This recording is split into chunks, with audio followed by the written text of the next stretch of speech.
Ok, então bem-vindos ao canal Releituras da Má. Leitura conjunta, leitura coletiva dia 1, com o livro do Desassossego, por Fernando Pessoa. Então temos aqui, eu vou começar já, eu vou tentar fazer essa primeira leitura coletiva. Eu vou fazer uns 15 minutos, tá? Vou tentar não passar de 15 minutos. Então como é que a gente vai fazer? A gente vai começar lendo o livro, certo? Eu tenho essa versão aqui física, tá? Mas eu vou deixar na descrição o link para a versão em PDF, porque tem disponível gratuitamente online pelo site do domínio público, ok? Então você pode acompanhar a leitura pelo PDF ou se você tem o livro em casa, fica à vontade, tá certo? Como é que vai acontecer? Bom, você vai simplesmente abrir o documento e a gente vai ler junto, tá? Vai ler junto como se fosse um reaction, tá? Mas você vê aqui que eu já iniciei a leitura dele, então eu já estou em umas páginas mais avançadas, tá? Então vai ser aqui, eu vou começar uma releitura, comentar alguns trechos, tá? Eu vou ler um parágrafo e comentar as minhas impressões, tá? Sobre o assunto. Então, bem-vindos. Então podemos começar, tá? Esse livro, seria bom dar uma pesquisada antes. Eu fiz um vídeo, né? Recentemente, falando um pouquinho do Fernando Pessoa e também um pouco desse livro, que na verdade é um diário, que aqui tem uma parte de um diário de um homem chamado Bernardo Soares, que é um homem que Fernando Pessoa criou, certo? Que a gente chama de heterônimo, né? Tá? Enfim, então vamos começar a ler já, sem enrolação, pra gente ver do que se trata esse livro, né? Aí aqui a gente tem o sumário, certo? Vamos começar lendo esse prefácio, tá? Esse prefácio que eu não sei se foi feito pelo próprio autor. Vamos ver se foi feito pelo próprio autor. Ah, foi feito por ele. Vamos ler esse prefácio então, porque vai ter informação interessante pra gente descobrir um pouquinho mais sobre o que se trata esse livro também. Vamos lá? Ok. Há em Lisboa um pequeno número de restaurantes ou casas de pasto em que, sobre uma loja com feitio de taberna decente, se ergue uma sobreloja com uma feição pesada e caseira de restaurante de vila sem comboios. Nossa, aqui a gente já tem um parágrafo bem longo, né? Com umas vírgulas aqui, mas bem longo, com frases bem longas. Tá. Nessas sobrelojas, salvo ao domingo pouco frequentadas, é frequente encontrarem-se tipos curiosos, caras sem interesse, uma série de apartes da vida. Tá. Então ele tá falando dessas sobrelojas, né? Provavelmente lojas que ficam em cima de lojas, por isso sobrelojas, e que nessas sobrelojas, salvo o domingo pouco frequentadas, ele encontra tipos curiosos. O que são tipos curiosos? Ele tá falando de pessoas, né? Nesse caso, pessoas sem interesse, caras sem interesse, uma série de apartes na vida. Vamos ler o segundo parágrafo aqui. O desejo de sossego e a conveniência de preços levaram-me, num período da minha vida, a ser frequente numa sobreloja dessas. Então, o Fernando Pessoa está falando aqui que ele já frequentou essas sobrelojas em certo período da vida dele. Sucedia que, quando calhava jantar pelas 7 horas, quase sempre encontrava um indivíduo cujo aspecto, não me interessando a princípio, pouco a pouco passou a interessar-me. Já me ocorreu. Era um homem que aparentava 30 anos. Só um pouquinho, gente. Deixa eu pegar aqui um lápis pra mim ir anotando as coisas enquanto eu leio, porque senão acho que esse lápis vai dar. Então vocês estão vendo que eu escrevo com lápis aqui nesse livro, porque esse livro é meu mesmo, né? Então eu posso escrever, mas eu sei que tem gente que não gosta, né? Fica ao seu critério. Se você estiver lendo em PDF e quiser fazer anotações, você pode passar para o Google Documentos, o PDF, e fazer lá no documento mesmo os comentários. Tá bom. Então ele disse que ele viu uma pessoa, um indivíduo, que a gente ainda não sabe se é homem ou mulher, vamos descobrir. Era um homem que aparentava 30 anos, magro, mais alto que baixo, curvado, exageradamente quando sentado, mas menos quando de pé, vestido com um certo desleixo, não inteiramente desleixado. Na face pálida e sem interesse de feições, um ar de sofrimento não acrescentava interesse, e era difícil definir que espécie de sofrimento esse ar indicava. parecia indicar vários, privações, angústias e aquele sofrimento que nasce da indiferença que provém de ter sofrido muito. Sim. Deixa eu escrever aqui. Sim. Já vi muitas pessoas assim pela rua, também me identifico, né? Aquele sofrimento que nasce da indiferença que provém de ter sofrido muito. Então, quando você sofre muito, de repente surge uma indiferença, de repente você se torna uma casca. Bom, vamos continuar. Jantava sempre pouco e acabava fumando tabaco de onça. Reparava extraordinariamente para as pessoas que estavam, não suspeitosamente, mas com interesse especial, mas não as observava como que perscrutando-as, mas como que interessando-se por elas, sem querer fixar-lhes as feições ou detalhar-lhes as manifestações de feitio. Foi esse traço curioso que primeiro me deu interesse por ele. Tá? Então ele se interessou por esse homem que frequentava essa sobreloja, esse homem curvado, desleixado, mas não tão desleixado, um cara que parecia ter sofrido muito. Quando pessoas sofrem muito, elas têm um olhar, né, marcante. Passei a vê-lo melhor. Verifiquei que um certo ar de inteligência animava de certo modo incerto as suas feições, mas o abatimento, a estagnação da angústia fria, cobria tão regularmente o seu aspecto que era difícil descortinar outro traço além desse. É legal aqui, vocês já estão vendo a linguagem poética, né? Verifiquei que um certo ar de inteligência animava, de certo modo incerto, as suas feições. Certo modo incerto, né? Então, isso aqui é linguagem poética, né? Então, a gente está vendo a repetição de certas sílabas que são parecidas. Isso forma uma poesia, não necessariamente um poema, mas uma linguagem poética. Isso aqui é poesia, né? São coisas, metáforas, são modos de dizer, né? Para falar de sensações. Vamos continuando. Soube incidentalmente por um criado do restaurante que era empregado de comércio numa casa ali perto. Então já temos mais uma informação sobre o homem. Ele era empregado de comércio. Tá. No próximo parágrafo, um dia houve um acontecimento na rua, por baixo das janelas, uma cena de pugilato entre dois indivíduos. Eu não sei o que é pugilato e eu vou abrir o meu computador agora e ver. Só um minutinho. Uma cena de pugilato entre dois indivíduos. Eu imagino que seja tipo briga, né? Uma cena de briga entre dois indivíduos. Vamos ver aqui rapidinho.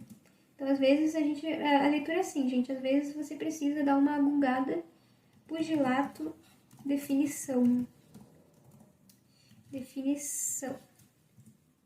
Vamos ver. Na Grécia, tá. A luta a socos, com punhos cobertos com uma espécie de luvas de couro. Luta com os punhos, a socos. Ação de guerrear, contenda. Debate e discussão apaixonada, obviamente. Então, é provavelmente uma briguinha ali de física, né? Tá. Então, essa cena de briga entre dois indivíduos.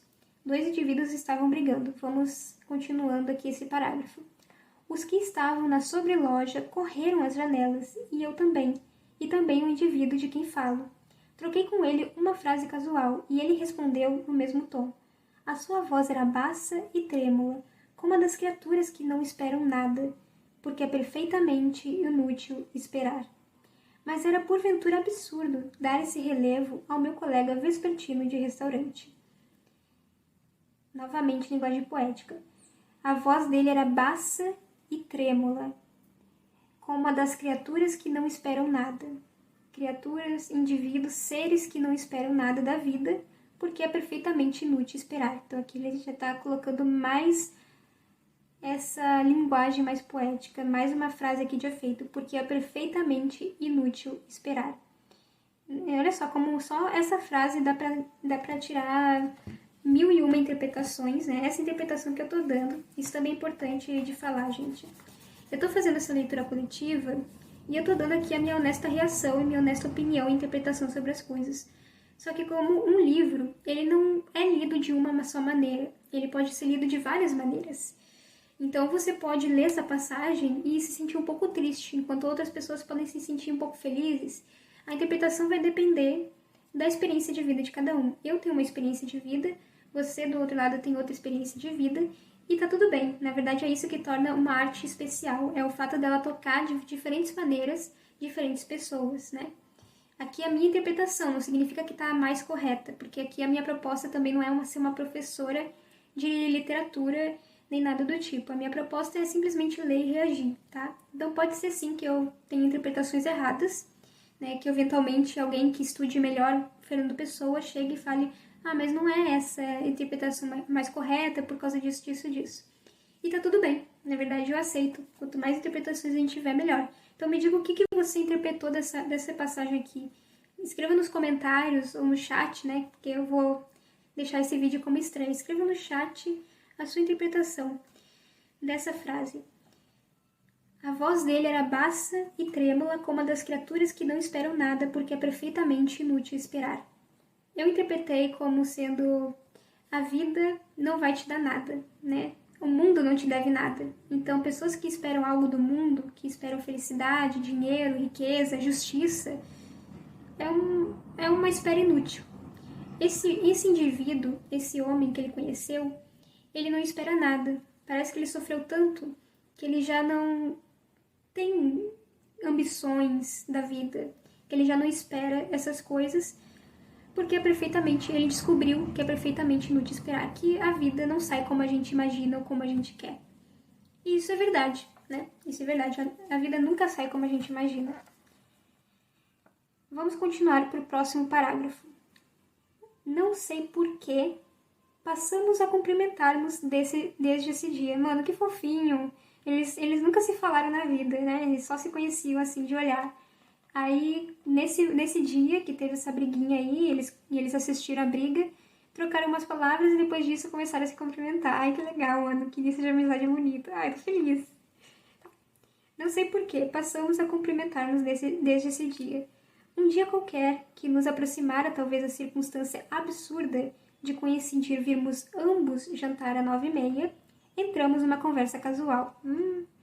A certa altura, ele perguntou-me se eu escrevia. Ai, que legal! Respondi que sim. Falei da revista Orfeu, que havia pouco aparecera. O Fernando Pessoa realmente trabalhou na revista Orfeu. Eu dei uma pesquisada. Ele elogiou-a, né? O indivíduo aqui elogiou a revista Orfeu. Elogiou-a bastante. E eu não pasmei. Desculpa, gente, li errado. Elogiou-a bastante, e então eu pasmei deveras. Permiti-me observar-lhe que estranhava, porque a arte dos que escrevem em Orfeu sois ser para poucos. Tá falando que não é todo mundo, né? Essa revista não é para qualquer um. Vamos ler de novo essa passagem. Permiti-me observar-lhe que estranhava, porque a arte dos que escrevem Orfeu soe ser para poucos. Ele disse-me que talvez fosse dos poucos. Imagina a conversa deles. Ele falou, eu escrevo na revista Orfeu. Daí o indivíduo assim, nossa, que legal essa revista, é muito boa, meu Deus, eu adoro essa revista, ela é muito moderna, ela é muito diferente, são escritos diferentes. Aí o Fernando Pessoa, mas é que essa revista não é pra todo mundo, né? Que é interessante encontrar alguém que goste dela, porque ela é um pouco estranha, né? Pro público geral, assim, é um pouco nova. É que eu sou um dos poucos. A revista Orfeu é para poucos. Aí o cara vai lá e fala, eu sou um dos poucos. De resto, continuando aqui, né? De resto, acrescentou, essa arte não lhe trouxera propriamente novidade. E timidamente observou que, não tendo para onde ir, nem o que fazer, nem amigos que visitasse, nem interesse em ler livros, só ia gastar as suas noites no seu quarto alugado, escrevendo também. Nossa, esse cara, né? Ele mobilara, é possível que não fosse à custa de algumas coisas essenciais, com um certo e aproximado luxo os seus 2 quartos. Cuidar especialmente das cadeiras, de braços, fundas, moles, dos reposteiros e dos tapetes. Dizia ele que assim se criara um interior para manter a dignidade do tédio. No quarto moderna, o tédio torna-se desconforto, mágoa física.